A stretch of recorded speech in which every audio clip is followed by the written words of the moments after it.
So welcome everybody to our webinar.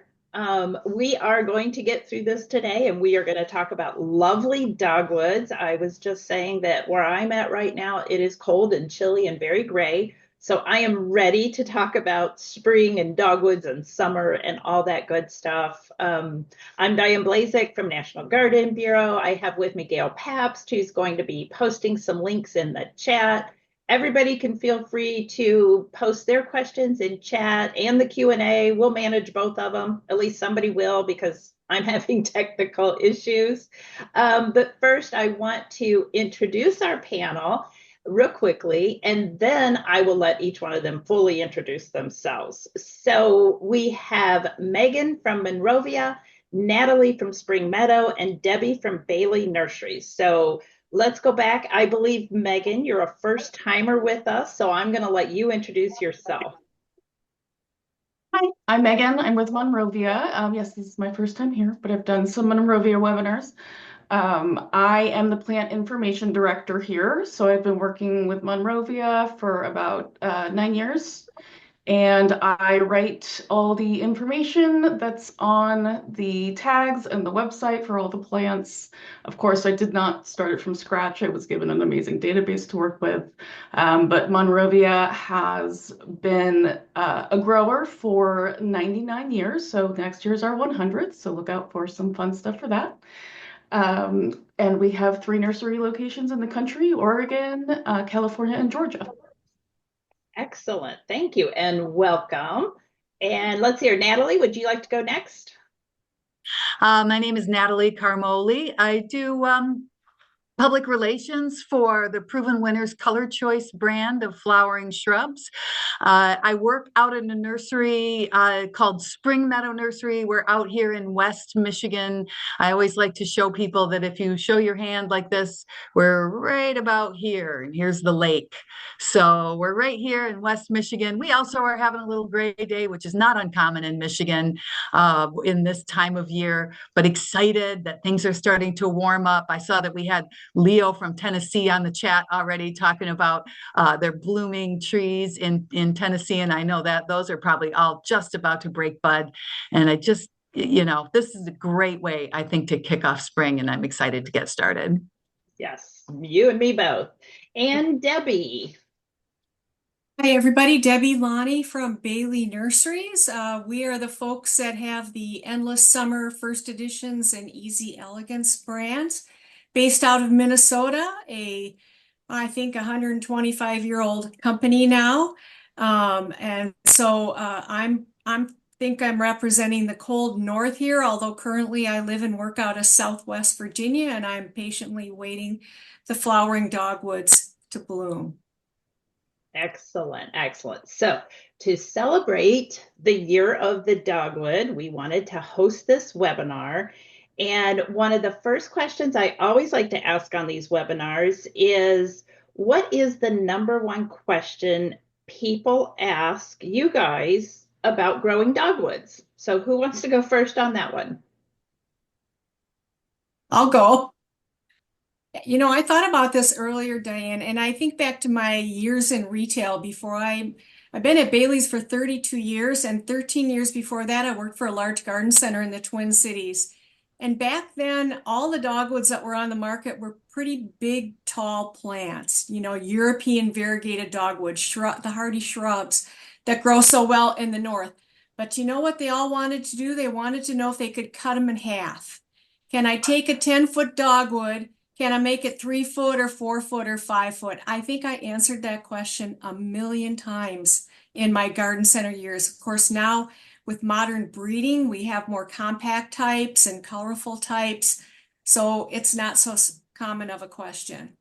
That's great. And so when we get into our PowerPoint, which we're going to show you a lot of lovely types, we're also going to talk about the different types of dogwood. So that's where that fact is going to come in soon. Okay, Megan or Natalie, what's one of the main questions that you guys get about dogwoods? Well, first, I'll go next. I'll go second.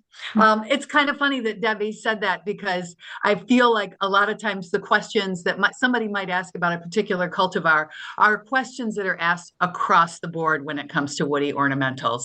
And this is one that's always asked about hydrangeas. And I think it's asked about dogwoods as well, which is, why isn't my dogwood blooming?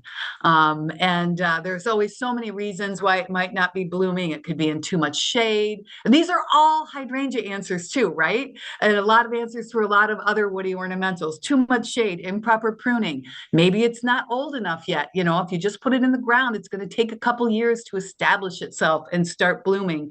Maybe you put too much fertilizer on too late in the year and it's just, you know, pushing out a lot of green new growth. Or the opposite of, you know, maybe too much water, it's getting maybe a little too much drought. So when you think about why isn't your plant blooming, a lot of times those answers can really be used across the board. I always love that too, is a lot of questions. The first answer to a question is, well, it depends. And this holds true for here too. Okay, and Megan, what about the main question you get? We get a couple a lot, but one that I think's a little, I feel like sometimes Monrovia is kind of rep in the West because we started in California and we still, you know, we sell to the whole country, but we still sell a lot in California. And people in warmer climates in Southern California want to know if they can grow a dogwood. So that's kind of an interesting thing. I was asking the person who answers our emails about, you know, the questions that she gets. And she lives in San Diego and she really doesn't have much success with them there because they do need some chill hours in order to bloom well. But California out west, the topography is so diverse. The change in chill hours is so much. So someone, you know, miles away could actually grow them really well. So yeah, it's a really interesting place, but the it depends answer always comes up. Can I grow a dogwood in my warm climate? Well, it depends. You know, since you brought up California and different climates, I just want to say that yes, the answers for everybody is going to be different. And we here at National Garden Bureau really like to refer people to your local extension office. They are local, they're on the ground, you know, they know the growing conditions. So to get really specific, good answers in this realm of gardening where climates and zones and everything else are so different, we do like to refer people to extension as well as your local garden center. You know, your local retail garden center is going to have experts on board. So we like to provide good general information, but there are some things that are just so specific to where you're growing that our advice may not always be a blanket answer, right, guys? It's just the nature of the beast. Exactly. Okay, so thank you for the introduction. And with our slideshow, we've got a lot of different varieties, but I also wanted to start talking about the different types. So there are the tree dogwoods and the flowering shrub dogwoods. So I thought I would start our presentation, if I can get my computers to work, by going to, and it's not working. See if I can get it to move forward. Okay. Common tree types. And if I can get this slide up there, I will. But who wants to go over the common tree types of dogwoods? There we go. Well, I'd be happy to do that quick, Diane. Sure. Being a northern gal, the one I know better than others is pagoda dogwood. I categorize all these tree dogwoods as what we call ornamental trees, smaller than shade trees, 25 foot, maybe at a mature height or even smaller, so better for small space gardens. In the north, pagoda dogwood is used for that, although you know, when you live in Minnesota and you come to the south and you see the flowering dogwoods, you get plant lust because they are certainly some of the most beautiful things. And, you know, I know Coosa better than Florida. My understanding is over the years, Cornus, Florida has been riddled with some disease issues and they're not used so much. but Cornus curcusa is used, and there's still some great breeding going on with that species. As a matter of fact, I'm going to go visit the folks at Rutgers University. They have a Cornus curcusa breeding program. It's not just white flowers anymore, it's pink and reds. So that's pretty exciting, but all small space trees. Excellent. Thank you. And I just realized I have a couple here. Here's one of the pagodas. And then we also have the Kusa. And then I believe we even have a picture of the Florida. So very beautiful, great for the landscape. Since the year of is kind of focusing on the flower the smaller versions of dogwood, who wants to take this next slide, which is the common shrub types of dogwoods? Don't be take it. I don't want to gobble it up every time. So Megan, if you want to take it ahead, you just stick your hand up there and I'll back off. But I'll talk about a couple of them. There's the Tatarian dogwood or Cornus alba. This is actually a new one that we have in our collection, and we'll talk about that later. But it's interesting because it kind of shares a certain feature with the red twig dogwood, which is just underneath it in your list there, is it has those really pretty red stems. But what also the Cornus alba has is also interesting foliage. So a lot of times you'll get that variegated foliage and a lot of different color within the foliage. And then of course there's red twig dogwood, which is a misnomer if you're talking about the ones that have yellow twigs, but both can fall in with that category. And then of course gray dogwood, which has gray twigs, Cornus racemosa, and is really, really super adaptable. I mean, they're all adaptable. They're all gray dogwood's really great in droughty areas, whereas your red twig dogwood is really great in boggy areas. So there's a dogwood for every use, I think, when you come to the shrubs in this collection of what we're going to look at today. Excellent. Okay, so Natalie, we have you there. So if you want to go to, we're going to start the varieties now. So every one of our panels has provided some varieties, and Natalie will let you talk about Arctic Fire. All right. You know what? I didn't bring any of my measurements with me. So I'm just going to talk about how beautiful they are. I know that there's a link in your chat and you can look those up. But what you can, one thing I can tell you with certainty, because I don't want to give you the wrong size, but these are really super hardy. They're smaller than your typical red twig dogwoods. So they're a little better adapted for the landscape, and especially for home landscapes. Do you have an Arctic Fire yellow? Do you have a yellow slide as well? Yes, we do. Okay, so Arctic Fire red twig dogwood, it's about 3 to 4 feet. Oh, thank you so much, Gail. She's on it. 3 to 4 feet tall and wide. So a nice smaller size. Dark green foliage in the summertime. If it's pollinated, it always will have white flowers. If it's pollinated, you'll get some white berries, which is really nice as well. But the real showstopper with this kind of a dogwood are those red twigs in the wintertime. So for those of you that live in areas that get that snow, that's what makes them really gorgeous. They're, like I said, really tolerant of boggy areas. Just a really nice, highly adaptable shrub. There's your yellow. There's Arctic Fire yellow. So when it's a red twig dogwood, not red, it's when it's a yellow twig dogwood. But we still often call them red twig dogwoods, but you can see it has the subtler red, yellow stem to it. Same other features as the Arctic Fire red, that nice dark green foliage that you see there, those white spring flowers. And if pollinated, we'll get that white berry as well, which is really nice for the wildlife. Okay, so we have our first question in the Q&A, and this is something anybody can answer. So I'm just going to read it to you. Shrub dogwoods produce, whoa, it just disappeared on me. Produce a lot of flowers. And Debbie already answered. Do you want to answer for everybody, Debbie? You are quick on the button. Let's give that answer so that everybody can hear it. Yes, well, you asked me if we could watch. So our anonymous attendee is asking if the leaves that collect in the center of the plant, they're hard to get out, Do they need to be removed, and when, fall or spring? Timing doesn't matter. It's best to remove them. They are going to decompose over time.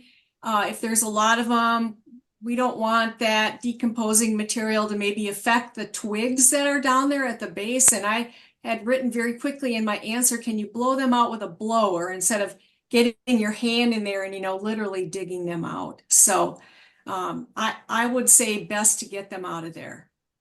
That was a very interesting question. I like your answer. That's good. Okay, so Debbie, since we have you there, it looks like you're next here with Cayenne dogwood. Cayenne is it's for those of you living in the South, it is a heat tolerant variety. It was actually discovered in the wild by Dr. Michael Durr. Many of you know who he is, wrote the big book on plants, a UGA horticulturist and breeder. And it does get a little bit red. The farther south you go, some of these great colors we get on foliage and stems don't always get on the plants because of the heat, but it does pretty well. This is the best part about Cayenne is the fall color on it, almost to a burgundy color. Tolerates wet soils. In my mind, most dogwoods are just great for wet or poorly drained sites. And this one is really best. We don't grow this one in Minnesota. Best down in zone 7 in the warmer zones of the country. And there's that red twig. Yes. Red twig. Yeah. Okay, we're going to keep going with you, Debbie. Firedance. Firedance was a field discovery at Bailey Nurseries, really one of the first compact ones. This plant has been on the market for quite a few years, kind of classic green foliage, about 3 feet tall or so and a little bit wider. So it's not a perfect round ball, it's a little spreadier. And it has great red twigs in the winter. For those of you that are from the north, you know this, and because it's so cold out in the winter, we take our flower pots of annuals and we fill them with greens for the winter, for Christmas and through January and February. And every garden center sells a bundle of red twig dogwood stems, so you can put them in your greens. I like to grow the dogwood so I can just go out and cut the greens myself and put them in the pot. But this is a great small plant for foundations, for mass plantings. It doesn't get too tall and it doesn't need a ton of pruning to stay short. Excellent, thank you. Okay, so we have another question that any of the three or all of you can answer. And it's asking about planting a dogwood tree in a container. And I would like for you to answer that about the tree, but I would also like for you to answer that about the smaller flowering shrubs. I could go at that. I feel like anytime someone's like, can I plant this in a container? And I feel like it's not about can you, it's about how long can it be in there? How long can you keep this in a container? I think is more what it comes down to. So it's good to look for slow growing varieties, which the trees are actually pretty slow growing, many of them. So it is something that you could maybe have in a pot for a while and continue to pot it up. At some point, it's going to really slow down, and maybe pot's going to be, not the best situation for it anymore. The shrubs are pretty vigorous. It's kind of the same thing. They're so easy to grow. They're pretty fast, but I think you could keep it in there a while, but I think it would start to really grow out your pots. So I could see that. I love them in winter container plantings. It's something I would maybe keep in there for 2 years and then put in my landscape. Personally, you could probably keep them in there for longer, bigger pot. Great. If I could add quick to Megan, because I'm from the north, where it can get to 30 below. When you put a woody plant in a pot and you leave it on your deck or patio for the winter, generally the roots will freeze to death. I always say it's like freeze-dried coffee.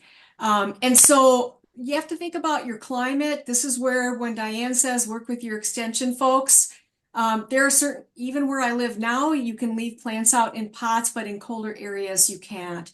So real important to be aware of how cold it gets and if that will actually work for you. Or if you could bring them into a garage, heated or semi-heated garage. Some people will do that to get them through the winter. Thank you, Debbie. I always forget about Yeah, how Minnesota cold. problems. Yes.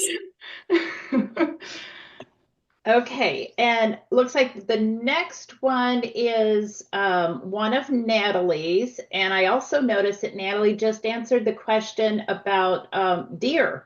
So, deer candy? Can I talk a little bit more about deer resistance? Yes, please.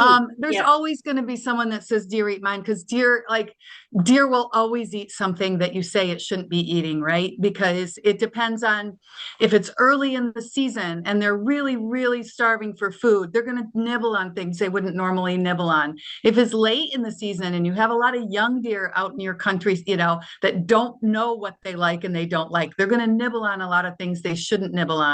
If you have a brand new shrub or tree that's really been pumped up and happy in the nursery with fertilizer and water, and then you stick it in the ground, it's going to be more tasty to a deer. So something that they might not normally eat, they're going to eat if it's really got a nice high water content that's going to seem extra delicious to them. So sometimes, the deer will eat what it's not supposed to eat. Generally, when we say deer resistant, it's according to Rutgers University that Debbie brought up earlier. They have actually a chart on their website that shows shrubs according to their deer resistance. They rate them from A to D, I think. As to how deer resistant they are, nothing's really deer proof, though. There might be something out there you could call deer proof, but they're going to nibble on some things depending on where they are and just what else is around.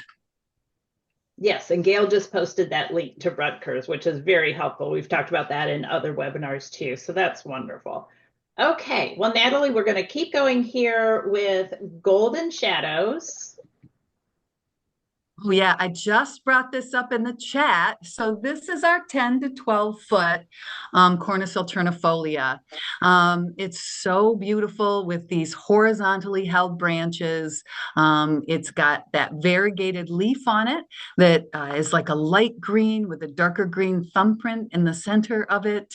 And the flowers that you'll have on a pagoda dogwood like this aren't your typical dogwood flowers that you're used to. So it's not those ones with the big wide bracts that look like a big, wide blossom. It's going to be a fuzzy white flower, much like what we just saw on the red twig dogwood. So that's the kind of flower it has, but you can see, the real ornamentation of this one are these beautiful variegated foliage. And the pagoda dogwood, there's a lot of different varieties that will have different colors of variegation. This one in the early spring will have a little pink in it, and then later in the fall we'll get a lot of pink around the margins as well. So it has really nice full season color. There's a picture of the flowers held up on the stems, a lot like dogwoods do, holding them up like a little platter. This one is hardy in USDA zone 3 to 8, so pretty nice hardy shrub too for those of us that live a little bit farther up north. Excellent. And we've got a question about golden shadows against verticillium wilt. It's not necessarily resistant to it. So I don't, it doesn't have any specific resistances to the many things that can befall a dogwood, honestly. I think the most important thing is just to try to keep it healthy, keep it in an area where it's going to get some partial sun, at least it can take a little bit of shade. But if I find out anything else, I can send that over to you for some notes, Diane. And just keep an eye out for new varieties that are coming. I'm sure there's all kinds of breeding work to try to figure out some of these challenges. So it's one of those things where you always want to keep an eye out for the newer varieties. Yeah, and this is where me not being a grower tends to hamper me a little bit too. That's quite all right. We can always post more information later. So now we go over to Megan to talk about Ivory Halo. Yeah, so this is a nice variegated variety. It's good because it's a little bit more compact than sort of a classic variegated one is Elegantissima. That's one we grow as well. But Elegantissima can get up to 8 feet tall, and this one's more like 6 feet tall.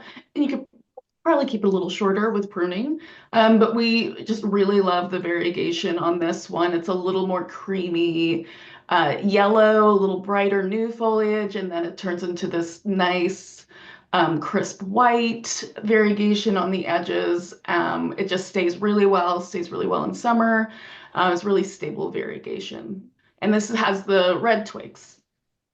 Okay, and you stay on deck there because now you're going to talk about Kelsey's Dwarf. Yeah, so this is a little one. This is a really small one. It looks a lot different than other ones. It makes these just perfect little mounds. Really adorable, and they only get 2 to 2.5 feet tall and wide. So really small. It has a different look. They're very thin stems, and there's a lot of them. So it almost looks like a grass when you see them out in the landscape in like a big planting. Just these small little stems coming up. They're great for mass plantings, putting a bunch of them together. And yeah, they have a nice red and then sometimes a little more golden towards the center. So if you're looking for something small, that's definitely the way to go. So it's got the right name. It's called Dwarf. Okay, thank you, Megan. Okay, back to Debbie for Neon Burst. And in case you guys haven't noticed, we have several photos because the flowers look different from the foliage, looking different from the fall foliage, looking different from the winter twigs. So we're going through here and we have 2 or 3 photos of each variety just so you can see the seasonal interest. Yeah, but maybe you'll see a trend. All the flowers are all pretty similar, on most dogwood shrubs, that white kind of fluffy flower. Neon Burst was selected. It was discovered up in British Columbia, in the colder part of British Columbia, for this beautiful chartreuse foliage on it. So in the past, some of the old, and there's the fall color, which is really great too. But it's going to come out chartreuse and remain a chartreuse. In the north, we have found the older chartreuse varieties would sometimes burn in full sun, but this one tolerates a full sun site beautifully without getting any crunchy or brown edges on it. And that's the one thing we really like about it. And of course, it has the red stems. In that last picture, hope some of you noticed the little berries. While dogwoods are not known a ton for all those white berries, they are an added addition to the color palette in the end of the season, and white up against yellow is a really great color combination. Thank you. Okay, sorry, I thought I was going backwards to show it. Okay, now we'll go forward, and Megan, you can tell us about Prairie Fire. Yeah, so this is one with a nice bright, starts chartreuse and then turns really golden with the foliage, and then sometimes even in summer gets to sort of a soft yellow. So really lovely sort of change in the leaves. I love chartreuse, and then stays that nice golden. And you've got sort of an orangey red, really bright stem on this one. I was just reading somewhere that it would be very interesting. I mean, like, let's say you planted one of everything that we have today, and you think of them as red twig dogwoods, but the reds can be very different. So for that winter interest, the tip I was reading was about planting a large variety or large number of different varieties, so you get those different colors of red stems throughout the winter. Okay, let's see here. Now we're going to Sgt Pepper from Natalie.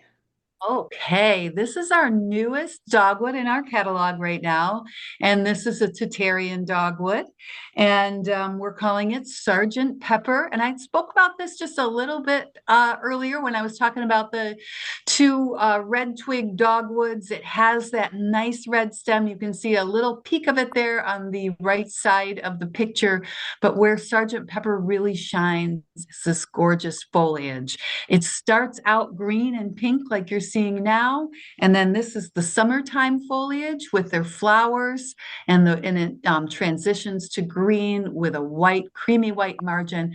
And then in fall, it gets this deep, dark pink again. So you get this blaze of color. The shrub, when it is mature, is going to be a little bit wider than tall, 6 to 8 feet wide, 4 to 6 feet tall. So a little bit wider than it is tall. A nice, huge blaze of color in your landscape with this. And even when it drops all of its leaves, you get those fine red twigs that come up. This isn't quite as hardy as red twig dogwood, which is hardy all the way down to 2. But it is still hardy down to USDA zone 3 to 7. So we're not going to really be able to grow these probably in California and too many places, but it is a really nice cold weather plant for those of us that need a little brightening up when we're all covered with snow up here in the north. Excellent. Thank you. Okay, so that ends our slideshow with our varieties, and now we get to talk about all your expertise and your tips on how to grow them. So I'm thinking, let's start with a few tips of how to buy your dogwood. You know, like let's say you leave this webinar and you're like, I really want to go buy one. You go to the store. What do you look for when you're in the garden center? You know, is there a certain size, consideration, obviously zone? You guys talk about that. I'm going to stop sharing the screen so that we can see your lovely faces. My thought is that before you even go to the store, go out into your landscape or your garden and think about where you want to place it first. And that's going to help really inform your decision about what you want to buy before you ever even go to the garden center. You can say, okay, you know, if I want a dogwood tree, do I have the right site for that? Or is it more accommodating to a shrub? Or, you know, do I have a partially shady area? Then maybe I want something like an alternifolia or a pagoda dogwood versus something that needs full sun. So I would say before you even go to the garden center, check out your landscape first. And what I always tell people when I'm out speaking is talk to your people that are at the garden center, because they're going to be the best people that can help inform you about what's going to work in your region. Thank you, Debbie and Megan. What would you start with? What would your advice be?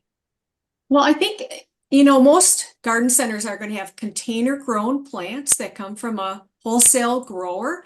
Dogwoods are well branched generally as a young plant in a container. So look for something that's nice and full. Look for, if you want to slip it out of the pot gently and see how rooted it is or not rooted. Something where the roots have come to the edge of the pot without being overgrown.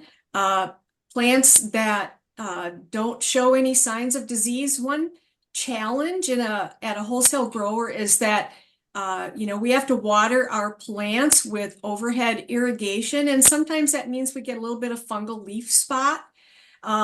And so you don't want to really buy anything that is infected. You usually don't see that till the end of the season. In the spring, you shouldn't be seeing any of that on the foliage. And then especially spring, when plants are emerging, you can really look at the different cultivars and look at the foliar colors and see what you really like. So there's a lot of things to consider when shopping at a garden center. Yeah, popping it out of the pot is one of my favorite things to do. I always recommend people do that.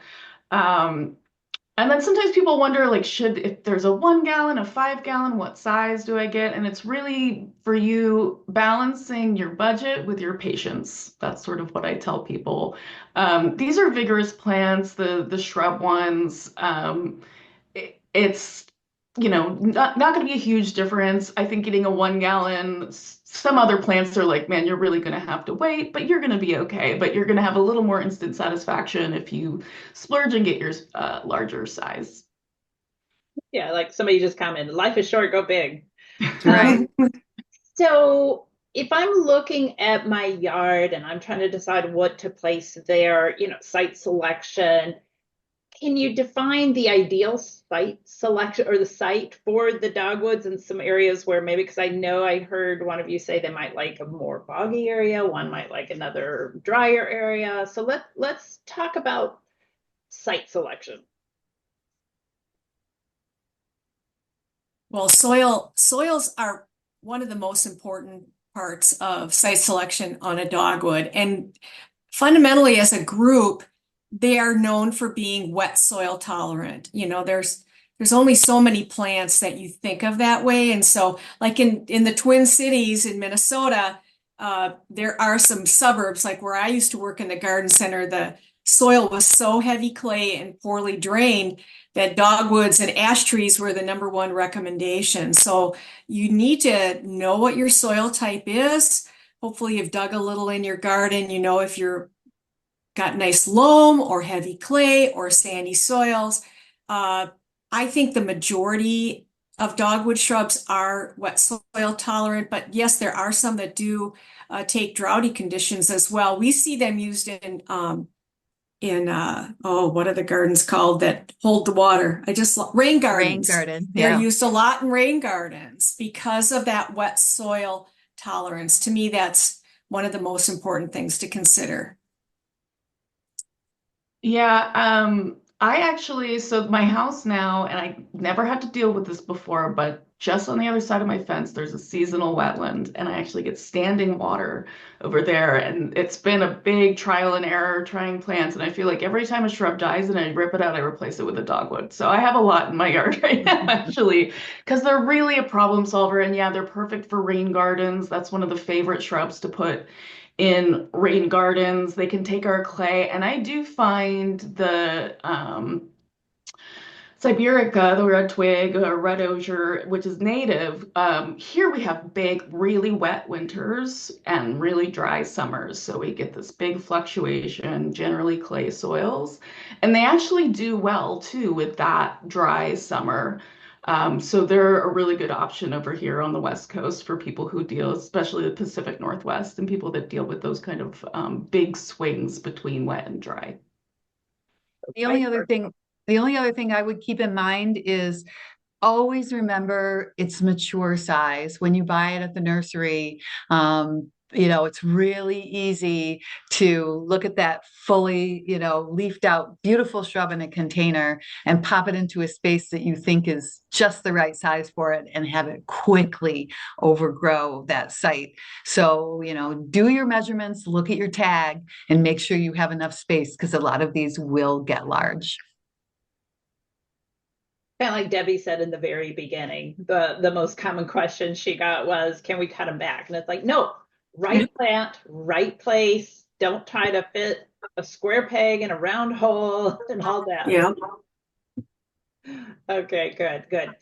So I think, Megan, you had just mentioned that dogwoods were native. And so, yes, there's some that are native to different areas. But I noticed that there was a question saying, are there any dogwoods that might be considered invasive or just a little bit more of a bully? Yeah, that's my question.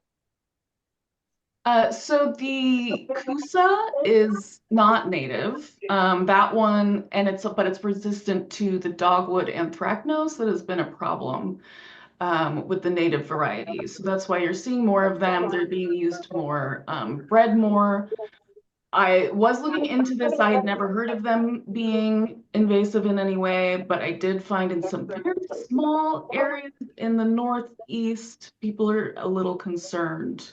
But it's so important to remember this is a big country with so many different climates, and a plant that might be invasive in one part can be just completely well behaved in another part of the country. So anytime you hear alarm bells about invasive, make sure you look up where, because it's very different. Some things might be impossible to grow in one place and invasive in another. So I'm seeing a lot more hybrids with Kusa, and I feel like just new varieties are more sterile, but someone who lives in the Northeast where they're seeing that problem would probably be so extension services for sure would be a good place to check just to make sure. I think another thing to keep in mind is I think sometimes people think, well, that's native, so it can't be a bully. And I don't think that's necessarily true. If you drive down the roadside, the highways in Michigan, there's red twig dogwood all up and down the highways. So aggressiveness and invasiveness are two different things, but just be aware that even natives can be can have a tendency to spread in natural areas. So what about maintenance? And you'll probably have to address this for what type of dogwood, but on an annual basis, do they need much maintenance? To me, they seem pretty carefree. They are pretty carefree, but the one thing that is done wrong all the time is the pruning. So people think they can cut them in half, and they still do that. But the ideal way to prune a dogwood, and you don't have to do this every year, but when you start when they're young, every couple of years, is you actually go into the base of the shrub, and with your lopping shears, you take out a few of the biggest, fattest branches. And what that does is it stimulates new young growth to come up from the base. It keeps the plant nice and full. Those younger stems are always the most colorful ones. And if you want to shape it a little bit, you can, but that's generally not necessary, especially with many of the newer hybrids that are on the market. I think that is the most important part of dogwood maintenance is proper pruning techniques. And I'm sorry, did you say what time of year to do that? Oh, you can do it anytime, but I like to do it in spring just before they break bud. Early on, you have a nice day, the sun's out, getting ready for the leaves to come out, get your lopper out or your pruner and get those bigger branches pulled out. Yeah, and just to be clear, we're talking about red twig dogwood or yellow twig dogwood. Right. You can, do a third, every year. So you always have nice bright branches. And if you really feel like you need to, you can also rejuvenate, the whole thing and cut the Yeah. whole thing down. You just need to know you're going to be, sacrificing some of the flowers and the growth for a season. So I have a question. Why are they called dogwoods? They don't look like dogs? I'm at a loss as to why they're called dogwoods. I had to do some research on this. I didn't know off the top of my head. It's a really old name. It goes back really far, so it's a little iffy on knowing for sure. But the theory is, or a theory is that it comes from dagwood, which is Celtic, and so dogwood's a really hard wood, the trees. So they would use them to make dags, which is sort of like a dagger, but it's basically just a useful, sharp tool. So it was dagwood because it was good wood to make a dag. So they have nothing to do with puppies. No. And my dogs do eat the fruit from the kusas off the sidewalk. So okay. There's that. Not a fan of it personally. They've been thrown up before. And when you were talking about the hardwood, I think I had read too that they have made like golf clubs out of them, that they're such a hardwood. You know what? I think I did read that when I was reading, like in Scotland and yeah. Yeah. Okay. So you mentioned the berries, like the dogs might eat the berries, but are they edible for human consumption? So the kusas have these really cool fruits that are ornamental too. They're kind of pretty, but they're a little funny looking, but they can be, that big. And they're not toxic. They are technically edible, and actually humans can eat them. And inside there's like a yellow flesh. It kind of tastes like a persimmon. And there's these big seeds though, so it kind of keeps you from being able to eat it very well. And it's inside this like bitter husk. So they're not toxic. if your dog keeps grabbing them off the sidewalk like it's its own little buffet, if they eat enough, it might maybe give them a grumbly tummy from those bitter husks. But yes, and the berries on the shrubs also not toxic, but not good, not palatable. So you're Only not to going to want to eat birds. them. Yeah. Yes, leave them for the to birds. Yeah. The birds love them. Yep. Excellent. Yeah. Plant something for our birdie friends. Oh, I wanted to see if you guys like have favorite combinations. What do you like to see planted with a dogwood? You know, what looks really good against the red twigs in the winter, or does it stand alone? What about in the summer? What's a good combo plant or, you know, a landscape design with them? Or are they just so beautiful you use them as specimen plants?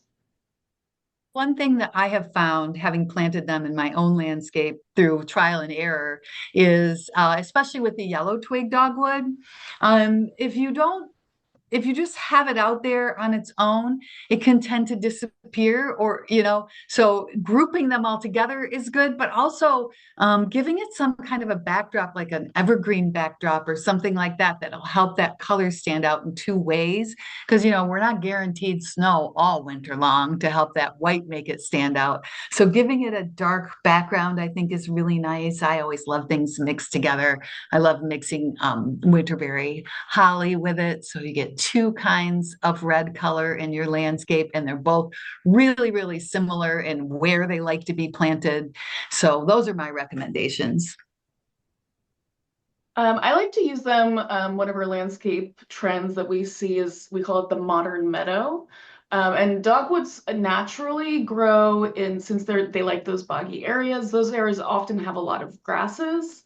So I think they're really nice sort of transitional from your modern meadow planting with grasses and perennials, and it's a nice transition into maybe your shrub border or a wooded area.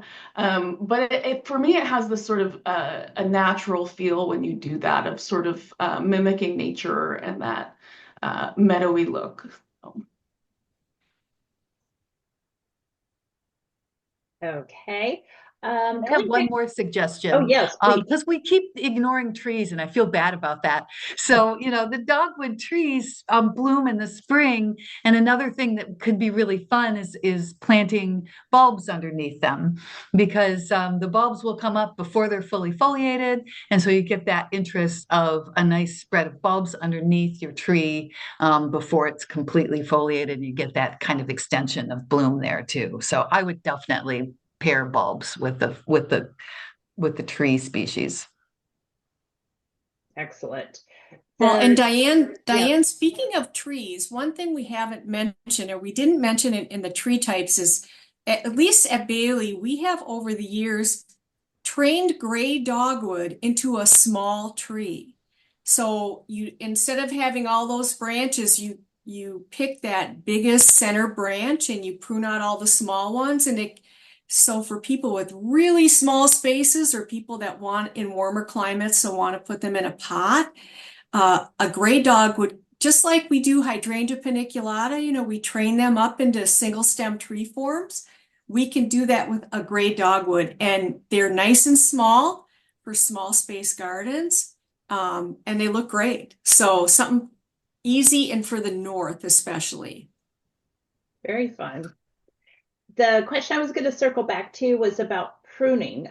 Somebody asked, do you need to prune after they're flowering? No, it doesn't matter. What, to me, it doesn't really matter. You certainly can do it after flowering. You can do it dormant. You can do it when they're just leaving out for the most part. Now I'm talking about shrubs, like a Cornus pusa tree. I would prune after it's done blooming. But most shrubs, the timing does not really matter that much. I mean, I wouldn't prune it in the middle of the summer, is the only when it's hot. You know, just like any other shrub. That's no fun anyway. Yeah, who wants to do that? Yeah. Right, right. Okay, I got two more questions here. Somebody thinks she has a yellow twig dogwood, but when I was looking at it, some of the twigs are dark. Does that mean it's diseased? And I'm assuming that's at this time of year. My guess is some of the twigs are old and they've developed a dark bark. So that's what will happen if you haven't pruned like Debbie recommended. They'll develop a dark bark over that yellow soft bark. So just get down in there with your pruners and trim those out at the base. Okay, good advice. Thank you. Over here, a question about any new cultivars for silky dogwood, Cornus amomum, the one with the blue fruit. Are there any new cultivars there? I'm not aware of any. Natalie, do you guys have any? Nothing.